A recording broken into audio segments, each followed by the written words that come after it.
Hello and welcome to There's No Business Like, a podcast where friends and industry colleagues explore topics and interview leaders in our industry of professional theatrical touring.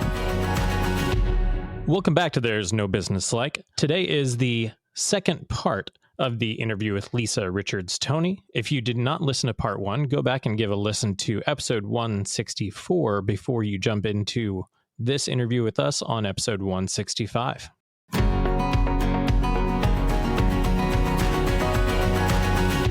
You mentioned February and people coming to you in February, and February was an interesting time for APAP because for the first time ever, you took a purposeful pause, I assume, as part of kicking off this strategic plan.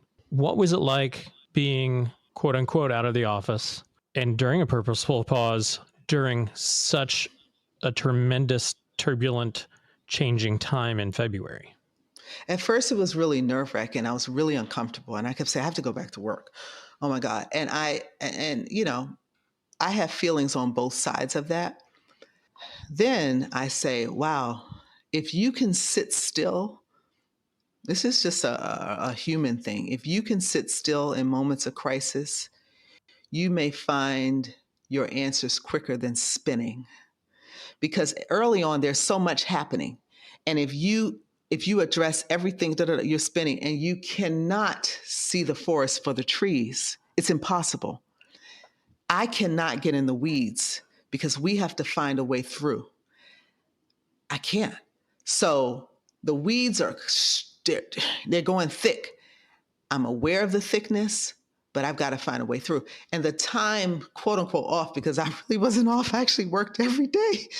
I said, I've got to find a way through. So that's how I spent my time. And a lot of this philosophy around vision, impact, how our members are representative, that came during that time. I started writing all of that stuff out in journals, talking to people. What do you think of this? How does it resonate with you?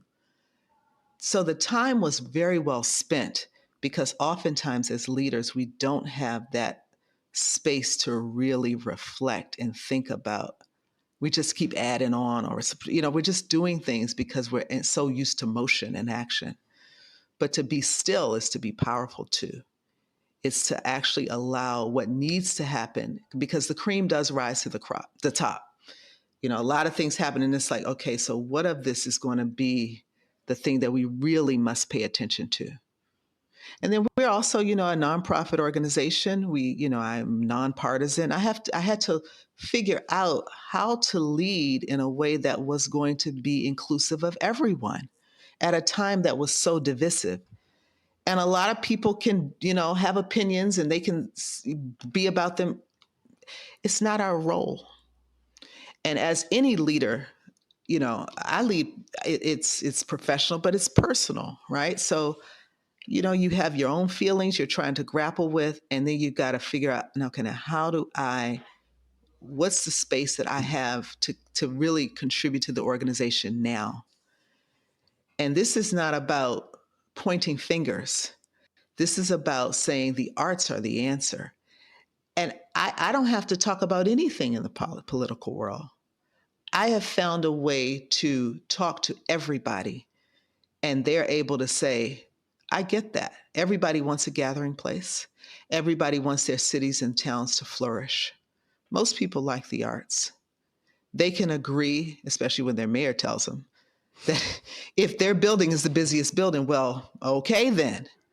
Well, then let's get behind that, all of us.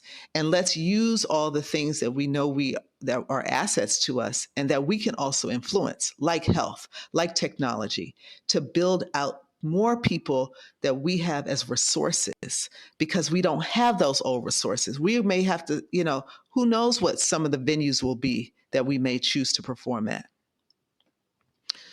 It's funding has got to look different. You got to think about development. I mean, that's a real key thing. I'm just focusing on that. And programming is probably going to have to really look different. The country told us that we're messed. The country said, this isn't working.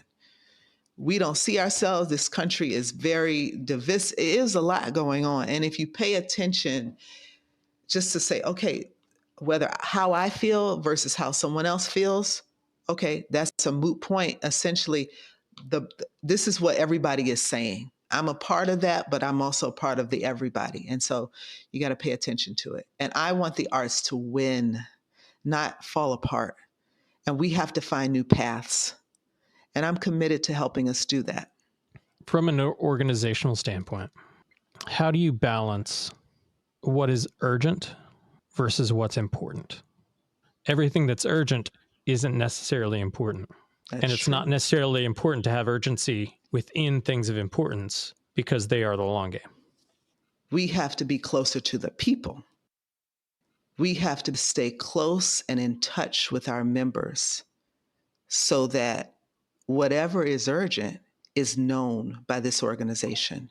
And therefore, what we do in terms of how we present our conferences, if it's a webinar, if it's a real-time and real talk topic at a meeting, we know that we're on the precipice of what people actually are going through. We want to make sure that what we do is reflective of what you need.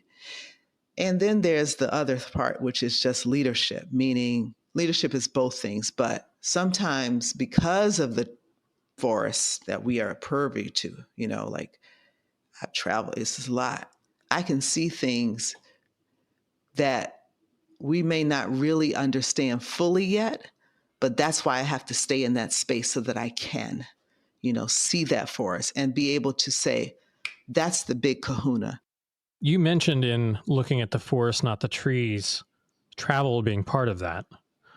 You have been doing a fair amount of international travel to different festivals. And how is that travel and going to those different international festivals and going to different countries and experiencing their arts festivals? How does that tie in to then serve the members of APAP?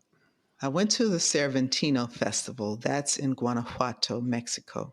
They've been wanting me to come there since the U.S. was the featured country. Their festival honors a country. They honor a state in Mexico. This year was Veracruz. And then they also bring in another country, and it's kind of a beautiful melding of arts presentations from all the places, where it's Veracruz, Guanajuato, and then this year it was Great Britain. So a couple of years ago it was the United States. So of course they would want me to come, right? But the beautiful thing is that, first of all, we have members in Mexico. We are a North American, and then we have members all over the world. We have members in Korea, we have members in China, Romania. And I'm going to tell you something. When I go places, I sell memberships. It's amazing.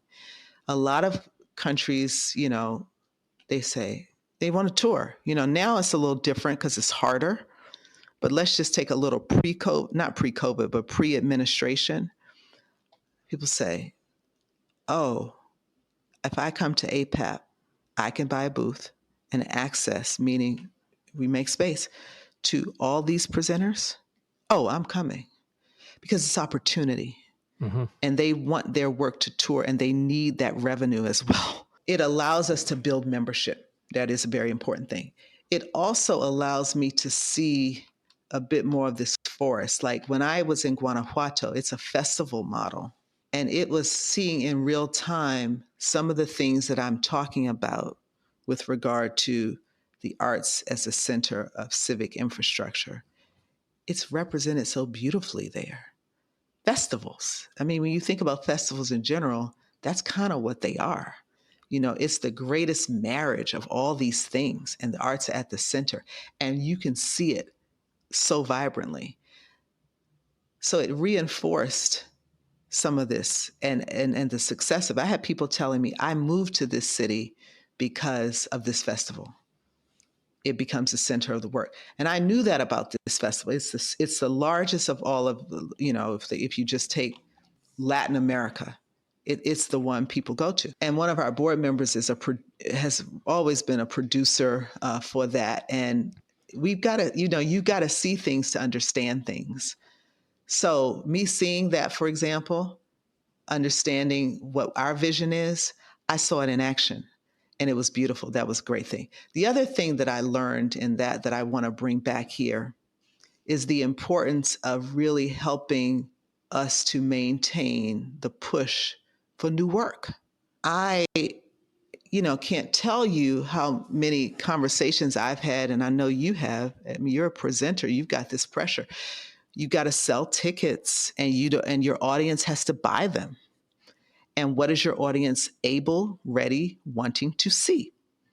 Well, at these festivals, especially international festivals, you see so much that is pushing, what you may say, pushing the envelope. But that's what it's designed to do. It's a city that has said, or a region that has said, yeah, we're going to bring in this because we want to have an entire experience where we go there. And let me tell you, there was some work in Guanajuato that was really going there in ways I've never experienced. And I've seen a lot of work. And what that did for me, particularly at this time, is it reinforced the importance that we must fight for.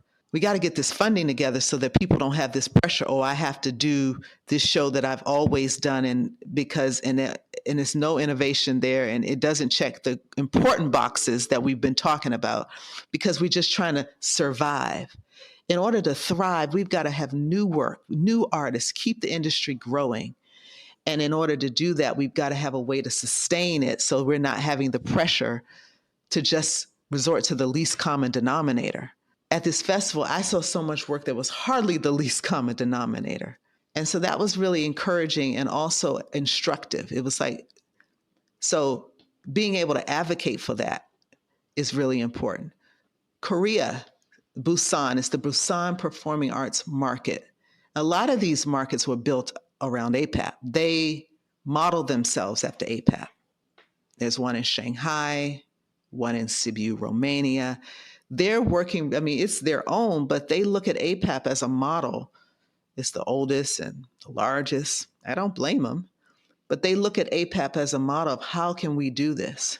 Right now, the message of invitation to our international community is also very important. I stood in Korea. I gave remarks at their opening plenary. One of the key things I said is, we invite you. We welcome you. The international arts for the American arts construct is an American imperative. We would not be who we are without you. That was a simple message. I could have left the stage after that. I didn't know that how important it was to say that, but they didn't know that. Mm-hmm. And I've heard it time and time again. We didn't know that you really still want us. Can you believe it? We've got to keep that message strong, despite the current policies, because there's going to be a time when policies change, but relationships have to be ready. And so we can't negate our relationships everywhere, because when the policies are lifted and you're ready to go, who are you going to choose to go to? Mm-hmm. And we have to continue to invite them. It's an imperative for our industry, our culture, our way of life. In seeing that new work and knowing that new work and creation of new work is so important, how can that align with APAP's mission and APAP's operation to facilitate the development of new work? Well, we have a few programmatic opportunities that we've developed in our past. One is socially engaged works. The other is 5 Minutes to Shine. People apply for those opportunities. It's really important because people still do discover at APAP.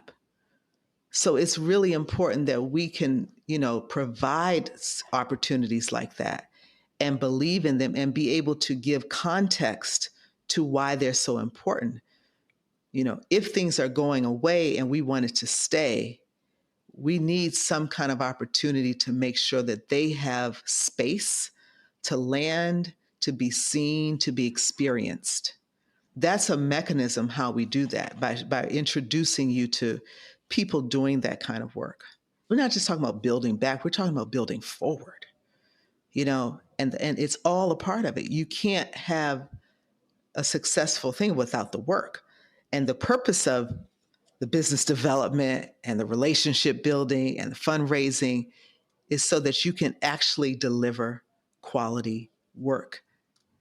And then where do you go from there? That quality work influences all your people, and your people become, entrenched in what we do. And we have a movement of people who love and support the arts. Looking at your overall sustainability plan, long range, 5 years, it's not until years 3 and 4 within that plan that it's talking about investing in membership, conference, and I'll tell you what existing that programs. means. And my question is, how much flexibility is there within the plan for you to be able to adapt, change, and address things in the moment, and the plan will then follow? There's a lot of flexibility. It's a piece of paper. It's a piece of paper that was written by a human being before all this world took place. The changes, I'll say. We have flexibility to do what we think is best. We run this organization. That's just the end of that. We have flexibility. But there is so when we say like membership, APAP's membership structure hasn't changed ever. I dare to say in 70 years, because we didn't have it like, I'm just like, okay, people, whenever we started having this kind of membership, well, the world has changed. People's affordability has changed. Their needs have changed. Some people don't want to come to conference. They want an online member. They want to be with us online. They want us to do, more webinars. And, I want to have a database where people can connect with people all the time. Like not just have, you're a member of APAP, but you can't connect. The power is in the membership. Some people want to, join us for Hill Days only because that's what they care about. But I want them to understand there's a place for them too. And some people absolutely only want to go to conference and don't want to do anything else. Hey, I get that too. So when we say designing membership, we're talking about taking into consideration all of these changing needs and desires and figuring out what is the structure to support that. That is not something you do immediately. First of all, it does have a process within the membership. It's like approvals and bylaws and changes and votes and, all that kind of stuff. So you got to factor in that. And I think the timing factors in that. But also it's a project. It's not just something that, the person who's administering membership, is going to just take that on. Once she finishes talking to Josh Benson about his, lapsed membership. That's a strategic lens. That's a big project. And I've been talking to people who are trying to help me figure out simple ways to do it. And I'm so excited because I've been learning a lot of new things about ways to use AI and technology where we could really source some real information about our members. Your data's out there, whether you like it or not, and be able to cull that in a way. That's what the aggregate is about. That's what aggregating information is about. So that we can say, aha, you're a small presenter in this region. This is and be more intentional about who we're talking to. We should be more intentional. I'm talking to Josh. That's not the same as talking to, I don't know, name another presenter. Anybody. It's not the same. We need to be more tailored. We need to think about what do you need in this region, in this budget realm, with these goals. And we try to do it because we keep adding on, oh, you're an artist. Oh, you're this. Oh, you're that. But that's not strategic. And it's not using our best understanding and resources that we have and really getting at the heart of what's it going to take to have Josh really come?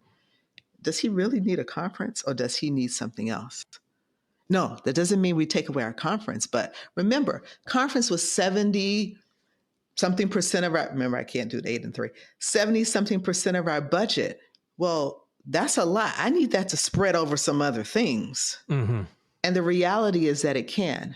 There's so many people who are not members of APAP who don't even know who we are.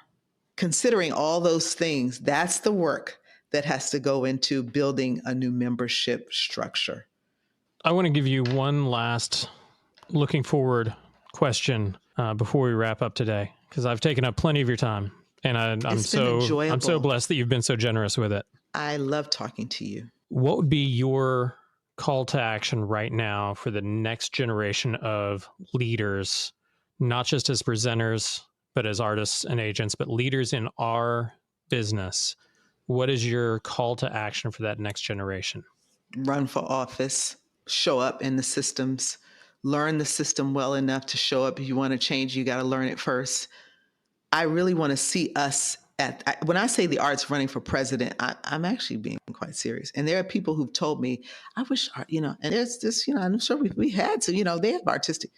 Listen, our industry needs to be put at the pinnacle of solution because we are the greatest human-centered experience to bring people together, to foster that goodwill, that spirit of possibility, hope, individuality, right? Uniqueness. We operate in the gray area. There's no box. There's space for everybody. I want artists to run for office. In fact, we're going to be talking about that at conference and having ways that you can learn how to do it. I also want that education. I spent a lot of my early career in arts education. I taught a lot of people, a lot of kids. In fact, I see many of them, whether it's here in DC or wherever. Hi, Miss Lisa. Hi, Miss Lisa. Since I was very young, and I love that work. I love teaching. But if these kids are learning arts management the way I learned it, we have a problem. We are not innovating.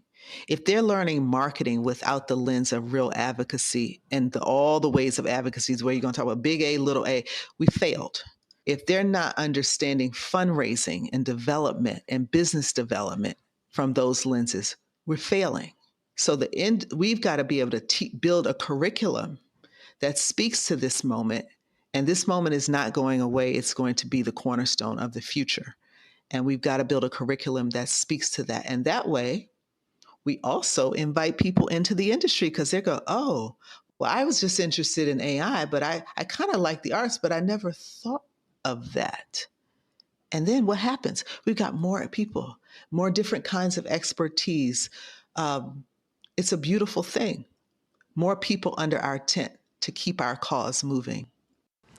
Well, I can't think of a better way to end this interview than on that statement right there. Exactly how we need to move forward as an industry. I want to say thank you so much for spending time with me today, for hanging out, and for giving us a little window into the future and the current developments at APAP. So, Lisa, thank you so much for being here today. Thank you, Josh. It's been my pleasure. I appreciate the invitation, and I look forward to seeing you soon and definitely at conference. Josh, thanks for sitting down with Lisa on this one, because it was really great to hear from her. And honestly, talk about an incredible, I want to say maybe comeback story or struggle. What a rough way to start in a new position. Pandemic hits, 1 weekend losing 50% of your funding, and then really having to refocus on everything that you do. And, having to do that with sort of the pressure of, those conversations of what it feels like, your organization is responsible for helping some businesses stay alive and some artists to stay alive. That's a lot to take on. And, I have a lot of respect for her for continuing at it and just changing up the business development side of things that they're doing. Yeah, we talk about how change is the only constant.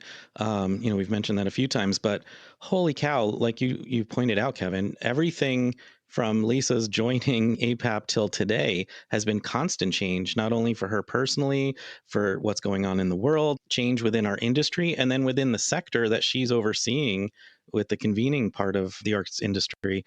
It's just I think I would have broken down and fallen apart by now. And she's just holding her head up high. She's got a strong focus to the future. She's very inspirational and motivational. And I just really admire her ability to lead, not only in trying to steer the direction of the industry, but also doing it with a sense of hope and grace. And it's just really inspiring, like I said. Yeah, I want to take a leaf out of Lisa's book moving forward and keeping in mind the importance of taking time for quiet and planning and having time to sort of take a step back and actually write your thoughts down and think through all the things that you're going through and your organization's going through. I think taking quiet time to really process and have some deep thought is really valuable. I had a flashback to our conversation with Eric Olmscheid a little over a year ago when he talked about how important that is, but how hard it is for leaders to find that time. So I was impressed that she and the organization carved out that time this year to do that. And it seemed well timed, right? Whether they intended that or not. But I think that's important for us as leaders to remember and think about and really make time for strategic thinking. And I do think that it's frustrating when change, especially change on a, really business operation and like narrowing of mission, or even in any kind of strategic plan process, when there are different parts of your organization or mission that you're going to focus in on, it's so frustrating when you can't just do it in 6 months. And, when there are parts of that plan that need to take 4 years, 5 years, I mean, that feels like it could be, endless. And, Lisa kind of alluded to later, is that, you lay your best intentions down whenever you say publish, but you don't know what's going to happen, and you don't know how you're going to need to change and evolve within that plan. And she mentioned a fundraising strategy that they're excited about moving towards. And that's an area that I'm really excited to see what APAP does, because I do think that, a lot of what she talked about losing budget and all these things are things that have been echoed by all kinds of organizations across our sector. And we all have unique fundraising strengths and challenges. But the membership organizations definitely have one that is pretty unique in that they're not wanting to fundraise in the same areas where their members are, right? Because you don't want to be taking money that your members could be giving away. And so I have always thought that organizations like that are in a uniquely different way of diversifying revenue. But as Lisa mentioned, it's even if it's unique, you got to figure it out. So I'm looking forward to just really seeing what that change is. One of the hardest things I think about changing something that people are so connected to as an organization because of its identity within our industry. And it's an industry where people aren't afraid to be loud with their opinions, is that it's hard because there will be a lot of people really vocal about any change that happens. And there will always be some people that will find a way to be negative about it and to be loud about it. And to filter out whether you're just getting a little bit of that constant negativity or whether it's legitimate feedback that you need to focus on to see if you're really on the right path or not. And I think that's something that's really hard to filter out in our industry. And it's something really hard to deal with change in our industry, because there's a lot of pushback to any change because we've seen so much of it over the last 5 years. But I think that's something really challenging to deal with at any time with an organization where people feel connected to it. And like it's a part of their business and how they do business. Yeah, I think that second part is really what sets APAP aside, is that it's like being connected to their business and how they do business. When you make that change, it becomes seemingly personal, because we're having similar conversations about survey data internally here, because like you said, people who reach out, and they tend to be those who are negative or have a problem with it. So they tend to be the most vocal. And so you have to sort of filter out and figure out like, well, what's the percentage of our overall customers or members who are making these complaints? Because if, for instance, we recently had a show where we got some negative feedback, about 20 people filled out the survey and 4 of them said some bad comments, but like said it at length. So it felt like it was an overwhelming response. But the reality is, it's like it was 4 out of 20 and out of, 250 people that went to that show. So, and just to go back to Josh's comment a minute, pushback is actually not a bad thing. I'm not going to go through the whole exercise, but when I worked for the Walt Disney Company, we did a workshop, about how we experience change personally. And basically they used paper clips, we had rubber bands, and we had toothpicks. And we had to use these items. We had a certain number of them to follow really skinny lines. Some of them curved, some went straight, and so forth. And the whole example was talking about how we personally take change they were showing, okay, the rubber band bends easily. It's really easy to manipulate to follow the lines. The toothpick, you had to actually, for the sharp turns, you had to actually break it because it was too rigid and didn't want to change at all. And then the paper clip, it took some work. It wasn't easy, but you could eventually get it to follow the lines. And they were kind of asking, okay, which one do you think's the best to have on your team? What type of personality, the rubber band, paperclip, or toothpick? And everyone agreed, okay, toothpick is hard because change is going to happen, and we don't want someone that's so rigid and not able to change. That's not a good teammate. And we're like, okay, think about that a minute. But then everyone's like, oh, the rubber band, because they're easy, change is going to happen, and we can just easily adapt on a moment's notice. But in reality, the best thing to be, what we learned, was being a paperclip, because you don't want to just have knee-jerk reactions and just change for the sake of changing too, because that's what the rubber band does. The rubber band will go with whatever pressure is applied to it, light or big.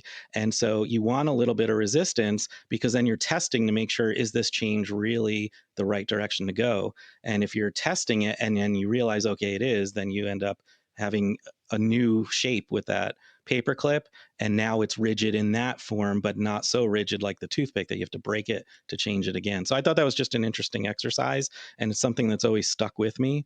And so that's, going back to what Josh was saying, that I think some resistance is actually good because it tests the idea to make sure you're on the right track and not just changing and then everyone's just following you off a cliff. So yeah, and I mean, I think what Lisa was talking about as far as the change in like types of membership will definitely be a test of that, because like she mentioned, people see APAP as different things, and they see it, they want different things from it, and there are parts of it that they don't necessarily want. And when a membership structure hasn't changed, that's going to feel personal for all the reasons that I think we've mentioned.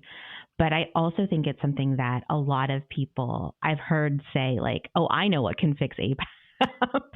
And, like we've been kind of like talking about is, sometimes you do get those really loud, very opinionated in one way kind of responses. I'm curious where they come being so close to it. And I'm sure their board and their staff of like really combing through what the membership and hopefully the non-members are giving them, that kind of feedback of like what they do want and how that will change, because that's, again, a unique problem to the service organizations. And, so much of us, we talk all the time about what's going to happen with the service organizations. And, to me, I think that membership piece is something that needs to evolve in some way or another to change in ways that the field has also changed. We talk about service organizations, and we all are involved with NAPAMA or a state consortium, or we've been to WA and Arts Northwest, and there's lots of different service to the field orgs, including APAP. And as they're looking at, all of our service orgs are looking at sustainability and changing models and that sort of thing. All that is well and good, and they can put together new and innovative programming, and they can show up in different spaces. But if we as industry professionals don't return the favor and show up to what they are programming for us and what they're providing for us, and show up to the feedback sessions, sign on to the Zoom PD, show up to the conference, answer their survey questions that come in your inbox, like, what is ultimately the point?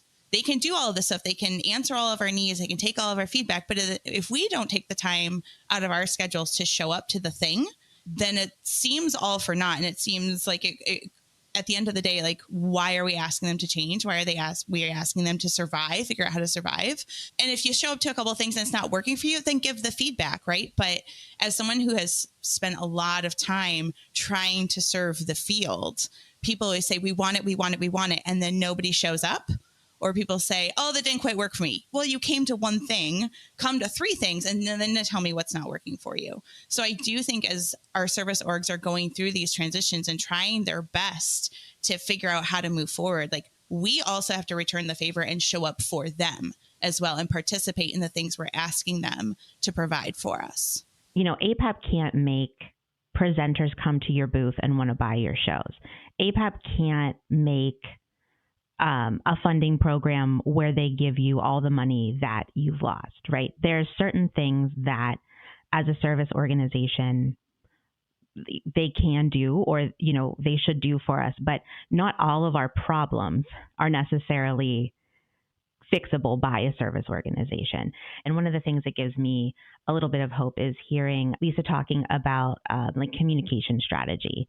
And I really do feel like our industry communication around who we are and that we are here in your neighborhood, and how like the restaurant industry really like did a lot of ads and they did a lot of storytelling around like, these are workers and they're going through a tough time. And, you know, like they're keeping the lights on, you know, all that stuff in COVID. I'd love to see not necessarily something that's like a downer, but something like that from a service organization or a national organization that just brings to light the good things that we all do. And so I'm excited to kind of hear discussion in that realm. Well, thank you all for being here with me today, listening to this interview with Lisa Richards Toney, talking about APAP, talking about the future of our industry and APAP. Tune in again next week here at There's No Business Like. We'll see you then. All right, everyone. Thanks for listening to There's No Business Like. Our producers and hosts are Brian Zelmer, Josh Benson, Kevin Maynard, Katie Miller, and me, Danielle Van Hook. Views expressed in this podcast are ours alone and are not reflective of the organizations we are a part of. Keep up with us at nobusinesslike.com. There you'll find links to all of our episodes and socials. If you like this podcast, give us a like, a follow, a review, or our favorite, a 5-star rating. Oh, wait, what was that site? I got it, don't worry. It is nobusinesslike.com. Do I sound out bus-I-ness every time I type it? Yep, sure do. Stay in touch, my friends. So 6, 7. So yeah. Yeah, you really went there with the Gen Z. I mean, I really just But no one could see it. Oh, hey, dog. How do we start this? Oh yeah, that's right. You missed the dog climbing into the window before. Yeah, I just. Jumped on. And you couldn't tell because it was like Brian's face and Brian's face, like right there beside each other. Thanks, Josh. That joke never gets old. No, it doesn't. Katie enjoys it. Sorry, just Kevin's surprise of the dog climbing out of the window. Just really sorry. I was like, oh, surprise.